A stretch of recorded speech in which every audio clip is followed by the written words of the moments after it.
slide up the back, yeah. Are you sliding in the back? I'm going to slide the back, yeah. I don't blame them. Yeah.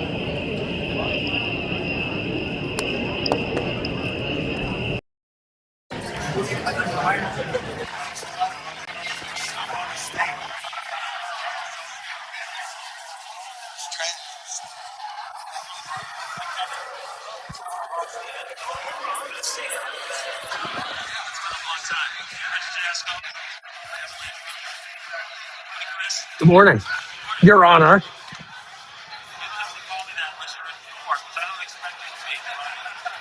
Not as a defendant.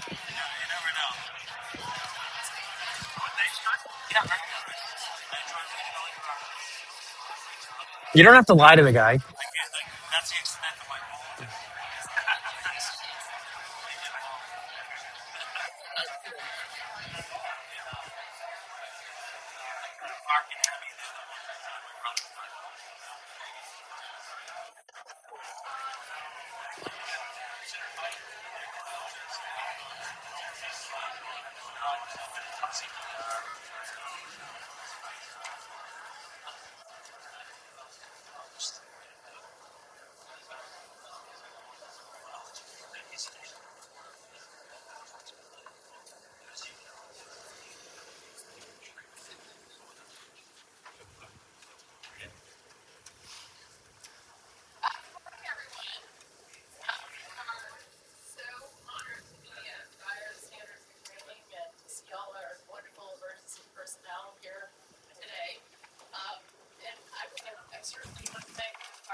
Is there a motion? We did not have a prior request.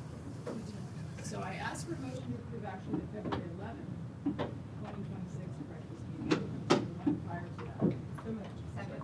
All in favor, signify by saying aye. Aye. The next meeting of the Governor Executive Council will be April 15th. I think that's actually the day that Tuesday goes too. So we will provide information on that on the Governor Council website. And item DOID and 2 items from the Department of Environment.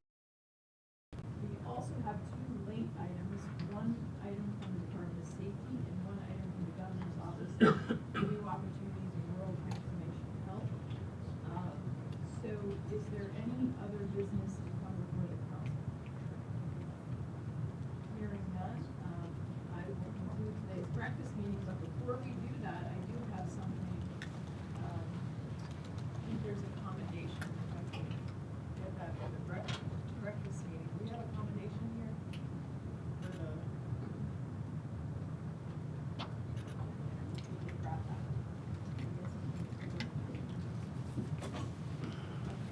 We can start the training if you want, and then present the commendation after. Okay, let's do that. Yeah. Let's do that. Okay, so we're gonna have a commendation, so it'll be a surprise. Can't wait. I'm excited. So with that, let me turn it over, to the director. Sure. Jen Rockwell.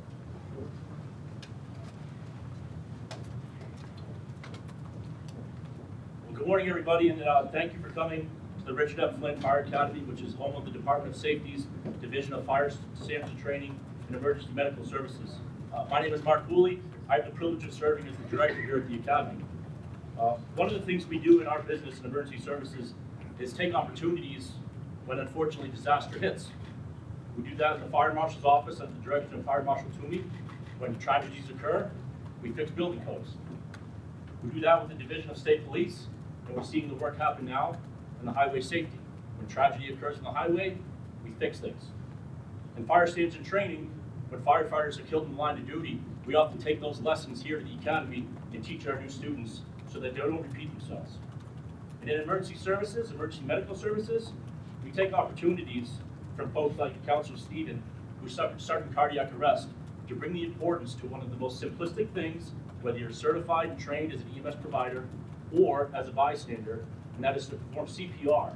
And Counselor Stevens is going to share with us a very personal story relative to his cardiac arrest and his survival that allowed him to be here today. About 2 months ago, the counselor reached out to Commissioner Quinn and asked what was the opportunity to share his story and show the importance of CPR and AEDs.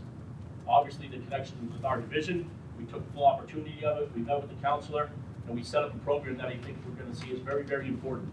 And that is how EMS, CPR, cardiac arrest are managed in the state of New Hampshire. The system is one of the best in the country. And we're going to bring some of our partners up that'll share with us all the steps so that ultimately we can take a bystander, just like happened to Counselor Stephen, and turn them into an emergency provider. So with that, I turn it over to Counselor Stephen, who's going to begin by telling his story of his cardiac arrest and his survival and how this day came about.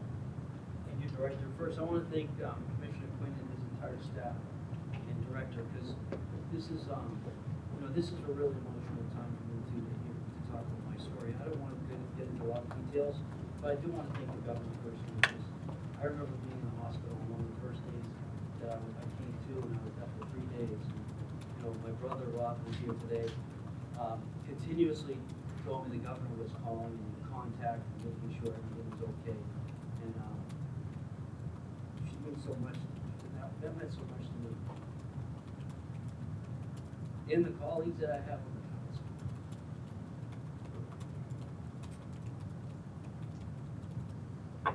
council. So I want to tell you something. It's amazing that I am able to talk about this today as not just an elected official, but a human being. And it doesn't matter what party you are. And, when I went out to run on that morning on November 30th, normal running that I like to do every day, I don't remember the day, so I can't tell you anything about that day. I don't even remember putting on my sneakers. One thing I do remember is I was in good condition. I felt I was fit, I worked out a lot, but I didn't know some of the tales, like signs that were internal, that were just there. Some of it through my genes, and some of it possibly through other habits of eating, food, nutrition, other things. But the key thing is that on that November 30th day, while I went out for that jog, I met my 2 guardian angels. And they're here today, and they flew in last night. Again, the governor and the council would like to recognize her. I know we're going to have some time later to do that. But they saw me fall, and they were there. And Mark Batia immediately went into action and conducted CPR, was certified a week earlier. And his wife, Abby Batia, was right there with their 2 dogs. And she always tells me they were trying to pull the dogs, and Mark ran to me. And when Mark ran to me, he had the phone. And Mark kept yelling to Abby, "Call 911." And Abby said, "You have the phone." And so, anyways, Abby called 911. Mark was right there, and she saw either my eyes go back or saw me stop breathing, and on the side of the road. And this was about 7 o'clock in the morning. And she said, "Mark, start, go into action now." And he did. And she was on the line with the 911 operator. And emergency services, first responders were about not even 5 minutes away where I was running. And she was constantly on the line with that 911 report until the emergency response showed up. And then they took over. And they brought in the AED device. And when I met with the director and his staff, I learned about the importance of AED registration. We're going to talk a little about that today, too. I see my good friend Sue Prentice, who, you remember Sue, when I was at Department of Safety, and we worked on the legislation to move EMS to Department of Safety. And that made such a big difference. And I didn't realize, I'm just doing my work, and I didn't realize how important that is. And then we meet with these folks, these first responders, and as the governor knows, the governor and I worked at the Attorney General's office. I was a prosecutor. I was on the line working with first responders all the time. But then I get to experience why they're so vitally important to our lives, and why CPR can save a life. And I'll tell you, I did a lot of research since, and I want to do something to at least get people in the state notified about, hands-free CPR, where hands-only CPR, where compression can keep the blood flowing until EMS arrive or until an AED device is available. I want so many people to know about what I now know to save lives, and that's what it's all about. And what I can tell you is, I did some research, and I found that in talking to Chris Stawas, and Chris, thank you for your support, your team in AMR, the great stuff you do in Manchester, Nashville, all over the state. But I learned that less than 10% survival rate for cardiac arrest outside of a hospital setting. Less than 10% when you have full cardiac arrest like I had. Less than 10% survival. And that is only, the survival is only the case because Mark and Abby were there and responded. And I will tell you, I did some more research.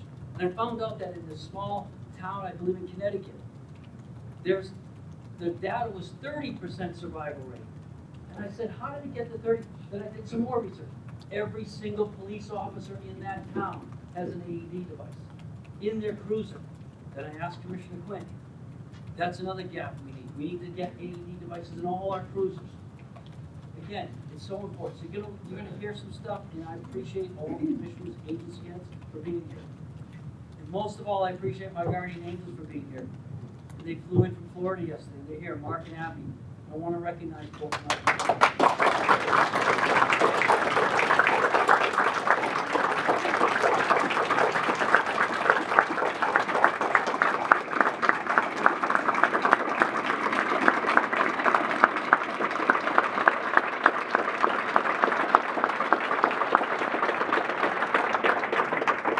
Final thing I'll say is Mark and Abby were with Bear Road yesterday, and Abby said, I don't understand all this. We just did what anyone would do. And that sums it up. I just want to make sure there are more Mark and Abby's out there. So whatever I can do to keep that going, I'm asking the agency heads here. And I asked them for Director Marassa today. I talked to all of you folks. And I'm going to continue to talk to you. You have state employees that work for you. You can actually become a part of the CPR challenge. We now have an executive council CPR challenge in each of our districts. I know Councilor Hill keeps saying she's in a minute. But this is just about making sure more people, I have my fire chief from Auburn, Mike Williams here, who had a cardiac event on the treadmill, and his life was saved. And he is the fire chief in Auburn, and he was the first person to sign up for this CPR challenge. And Chris from our team put the website together. It's on the Governor Council website now. Megan Rose is here. Any questions you have, all it is just to sign up, get people in your community during that EMS week to sign up to do this type of training here. It doesn't take a lot of time. And thank you, I appreciate it. God bless you all. I know Commissioner Quinn, you had anything you wanted to say. All right,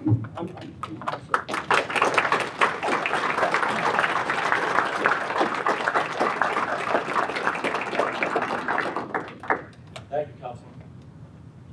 It's an inspirational story. And the goal of what we're going to do here today is to make sure that we identify as many Mark and Abby's that live in the state of New Hampshire.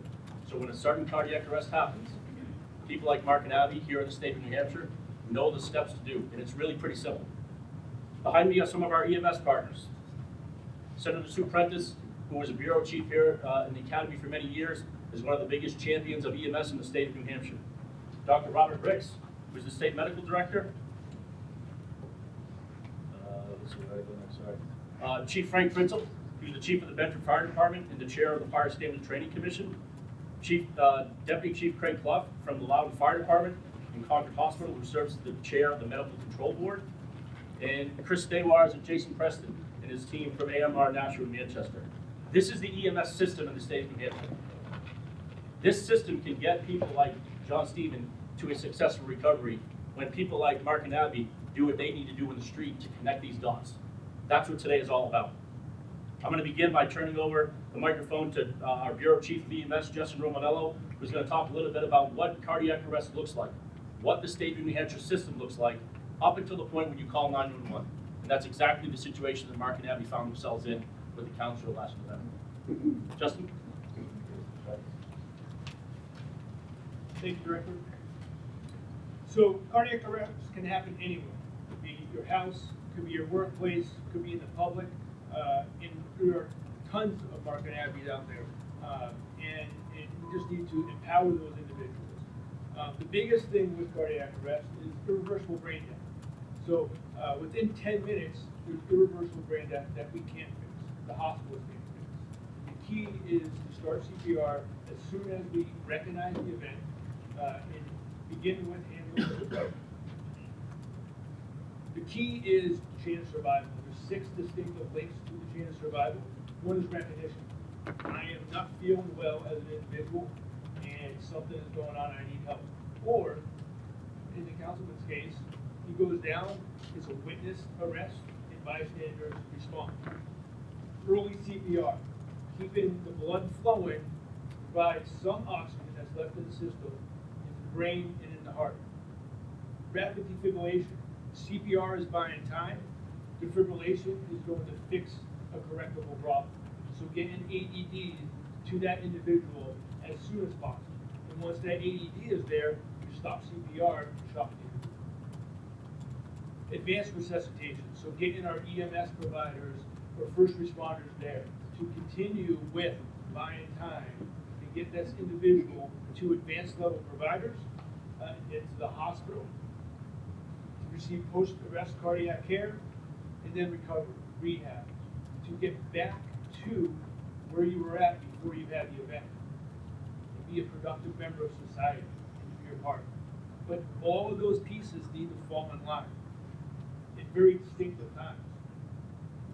Bystander CPR can exponentially impact survival. It's key. Survival rates, we're looking at, as the councilman said, roughly 10%. Okay, so we need to focus on what we can do for those 10% and make it the most effective recovery possible. National data, we're looking at about 350,000 cardiac arrests annually. In New Hampshire, we have about 2,400 annually. New Hampshire cardiac arrest rate is some of the best in the country. We're roughly around 13 to 14%, which is significantly higher than a 90% mortality rate nationally. The increased cardiac arrest survival rates in the state of New Hampshire can only be attributed to the intersection of bystanders and the EMS system. Average response times from time of notification, so the activation of the EMS system, to a responder getting on scene is less than 7 minutes. But what happens in that 7 minutes is pivotal. We have 303 licensed EMS services in the state, 6,600 EMS providers in the state. But again, to get there, it's going to take about 7 minutes. We live in a rural state. When they arrive, New Hampshire EMS clinicians have the most skills, the best equipment, and thanks to our various boards and the commissioner, the best protocols in the nation to provide care. But again, we have that 7 minutes of time, right? So what can we do with that 7 minutes of time? The director from E911 will talk about the registration of AEDs. We have nearly 9,000 AEDs throughout the state. We need more. We need them readily accessible. When responders get there and they have a patient that has received CPR, appropriate AED therapy, there's a better chance of survival. We see that. Right? We have the data on that. In New Hampshire, we have 41 municipalities that are heart-safe communities, similar to the town in Connecticut. We could use more. And like I said, we have over 8,000, nearly 9,000 AEDs. We could use more. The key here with this basic education, right, a little bit of training to know what to do, or when you call 911 to be able to provide better care when the telecommuter is telling you what to do.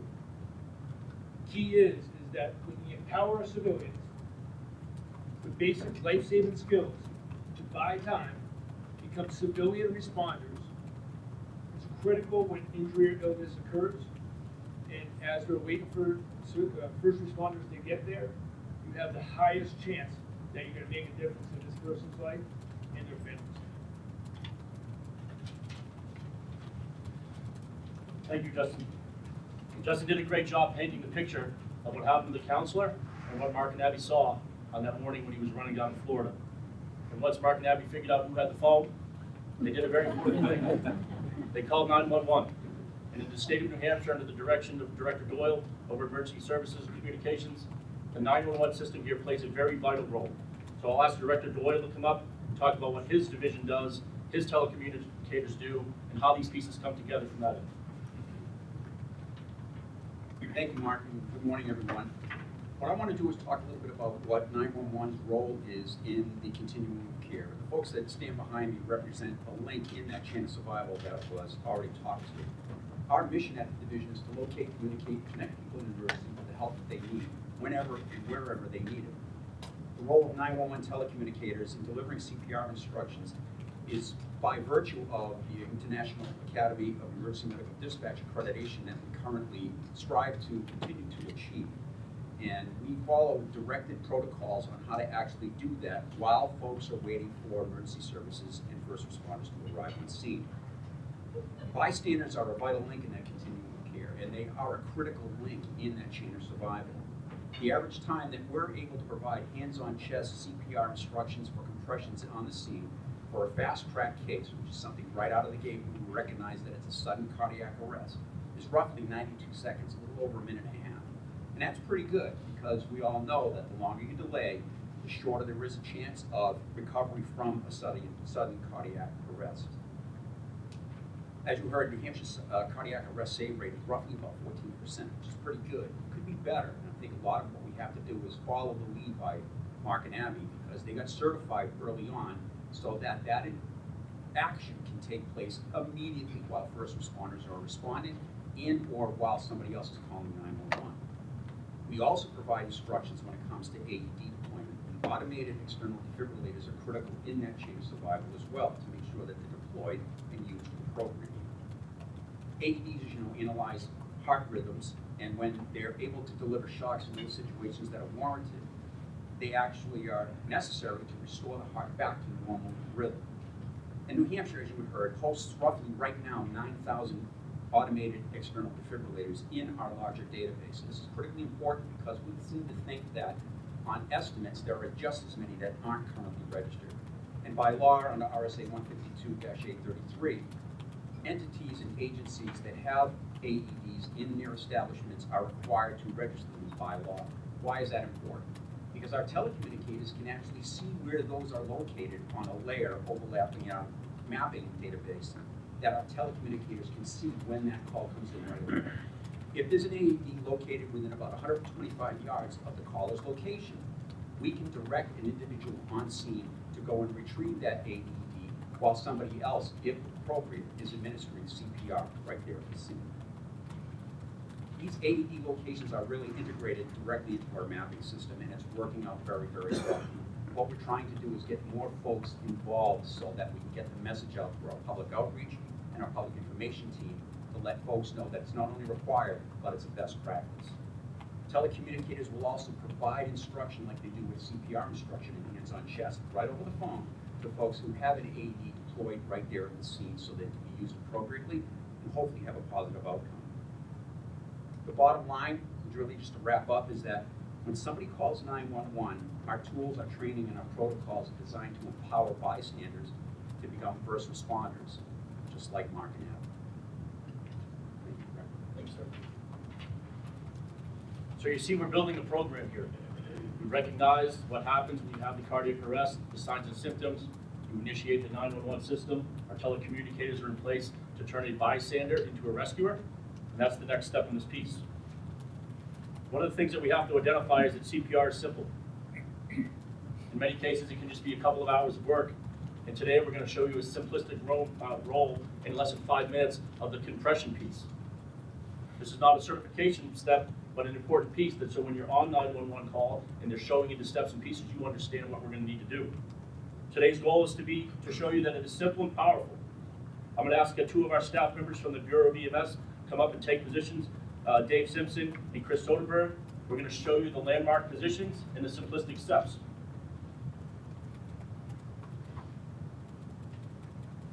What you want to do is identify a key landmark on the victim, and that's going to be the midpoint of the chest.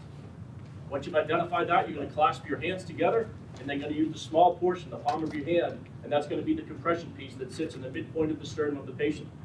And when you start your compressions, you're going to go down about 2 inches of depth at a rate of 100 to 120 per minute, and just like that, you're doing hands-only chest compression CPR.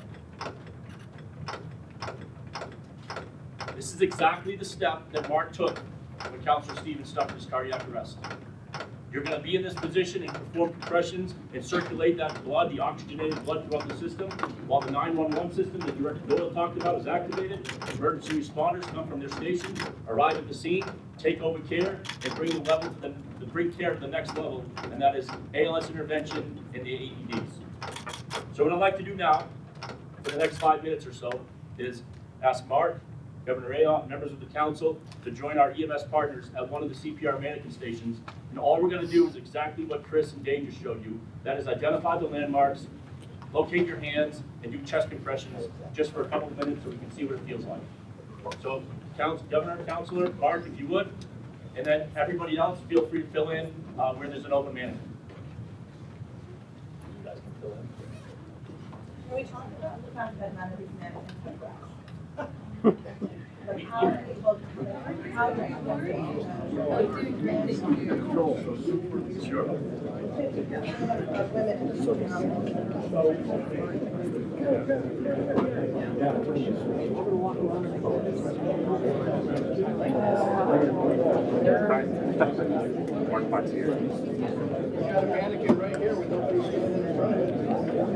What was your name again? Frank. You've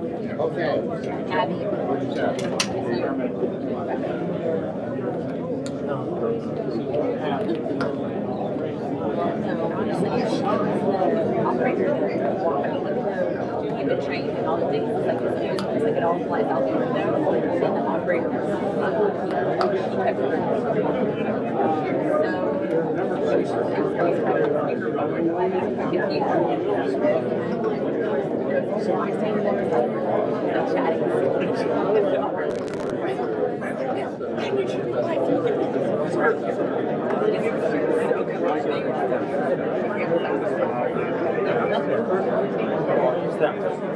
No, your brother, you have to do the CPR.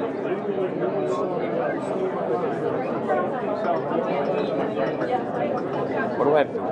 You don't learn CPR. All right. It's your brother's thing.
I haven't been to Florida.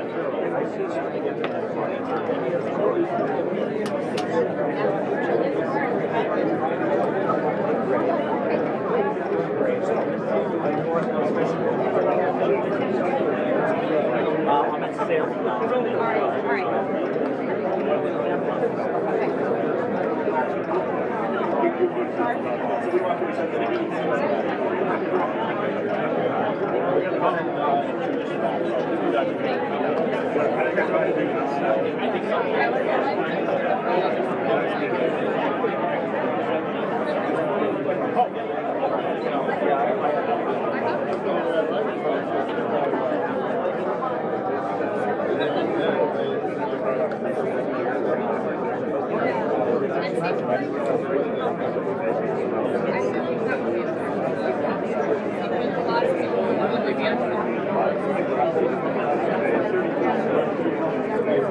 I leave you alone for 1 second. All right, no, 1 minute. God willing.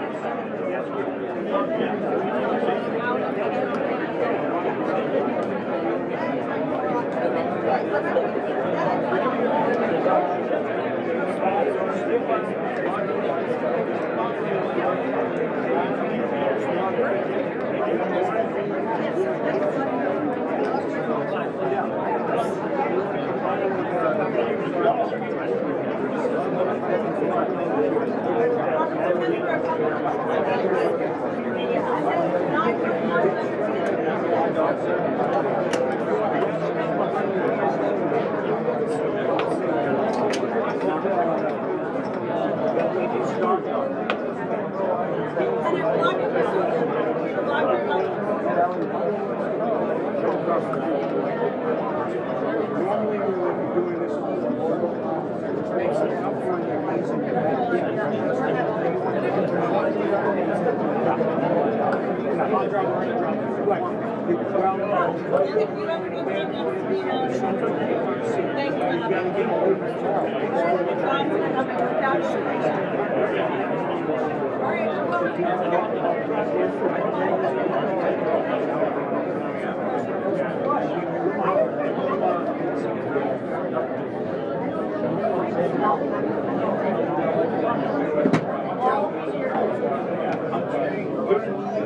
using right against their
forget something, they can coach you.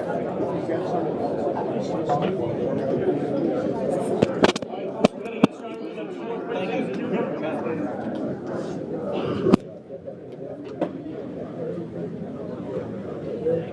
So I hope everybody saw the simplistic nature of what you have to do here to bridge the gap from a bystander witnessing cardiac arrest to the activation of our EMS system and bringing first responders on scene. That was it. Chest compression CPR. At the very simplistic part, if you have that awareness, link up with Director Doyle and his staff and telecommunicators, and you're going to set ourselves up for success. I'm going to turn it over to Governor Ayotte, who is now ready to do what she was doing earlier. I am.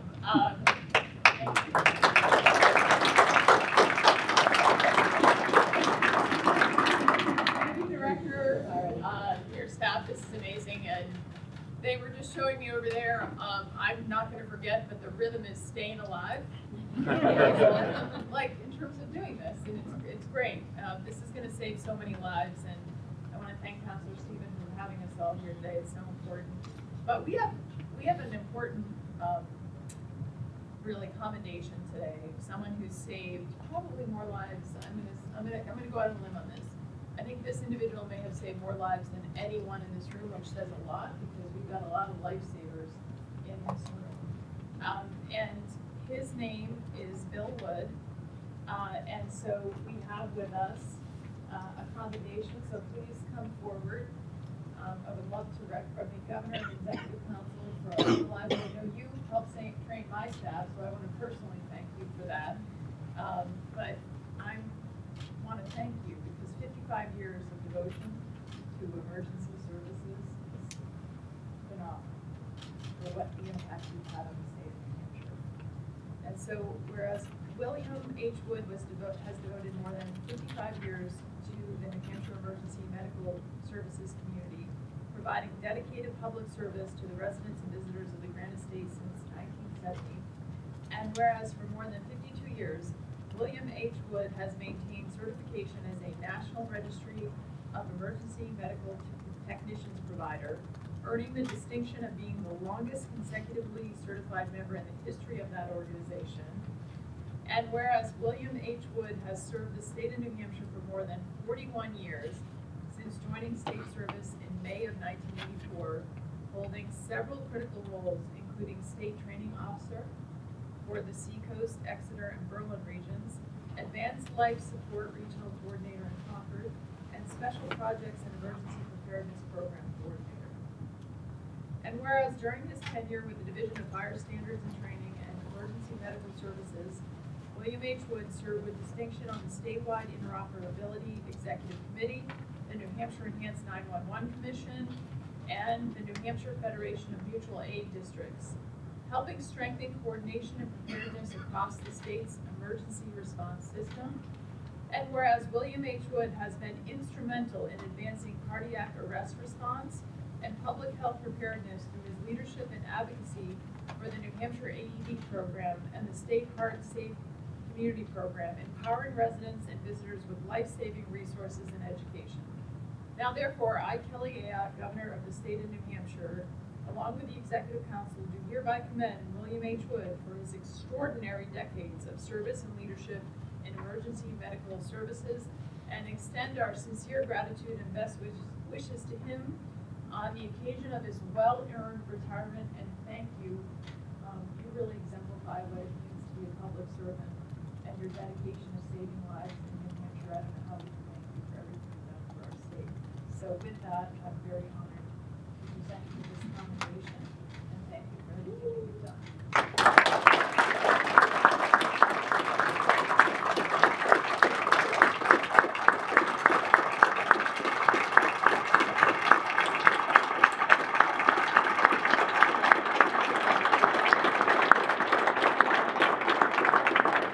Anything, you're welcome to.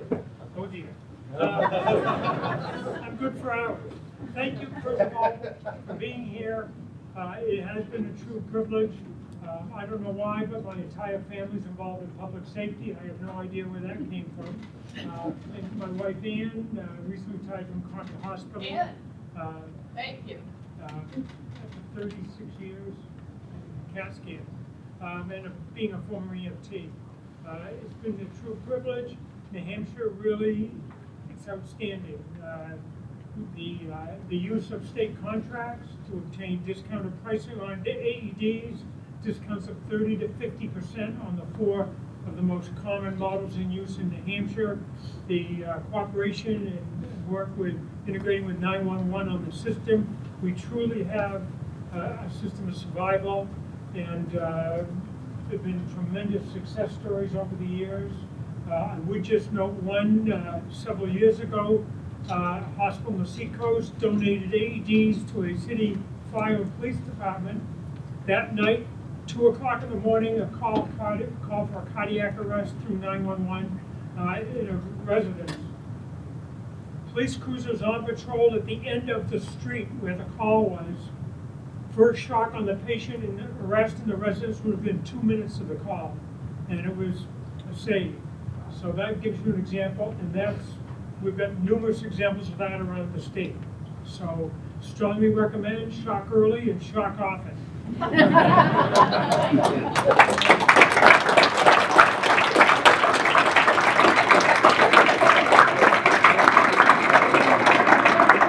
Please come forward so that we can recognize Bill and get a picture with Bill for his phenomenal work. Notice who's the first one here. Excellent. You probably got a chance to work with Councilor Stephen when he was at the Department of Safety, right? Oh, yes. I love And it. human services. Yeah, very good. Yes, excellent. Rob. You got everyone? Rob. Come on, get it. It's all David.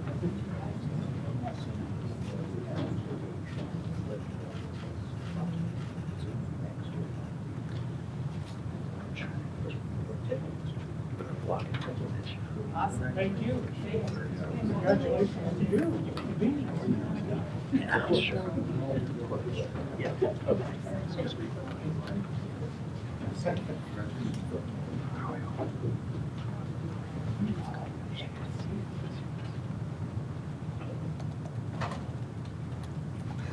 So I have the honor to wrap this up, and I want to first thank everybody that's come here today. I want to thank WMUR for coming to really put a focus and highlight how important this is. I cannot thank Governor Ayala enough for the support she gives to this system of care that we talk about. That is in this building, it's in 911, it's across the Department of Safety. Without her support, it would not happen. So thank you, Governor. And most importantly, I want to thank Executive Council Stevens. And just to put a little context to this, I think really why we're all here today is John is extremely grateful that he's alive and he's able to take care of his wife and spend time with his children and his parents and be here, be an executive counselor, and continue to serve the state. He recognizes that. He also recognizes it would not have happened without Mark and Abby. So it's incredible how a husband and wife from Orlando, Florida, did the right thing at the right time, were trained. And at that moment, when you were on your knees doing compressions, I was not certified. So I made sure that I didn't get certified, because I think all of us here, I think somebody said, you know, first responders, when there's a cardiac event, you don't have to have uniforms. So with that, I think what Council Stevens wanted to do is just make sure that there's more people throughout the state that are trained. We know where our AEDs are, and if it happens to somebody else like him, he wants to have the same outcome. So thank you, Mark and Abby. You really are an inspiration to everybody here, and we can't thank you enough. I can't thank all of you enough. And to Mark's team, Dr. Riggs, everybody that's here, Chris Staywaz, Senator Prentice, they've been living this. It's in their blood. And I think what the governor said, Bill Wood, is probably saved more people's lives than anybody. You too can be a lifesaver. So thank you, Governor. Thank everybody that's here. And John will done. Thank you.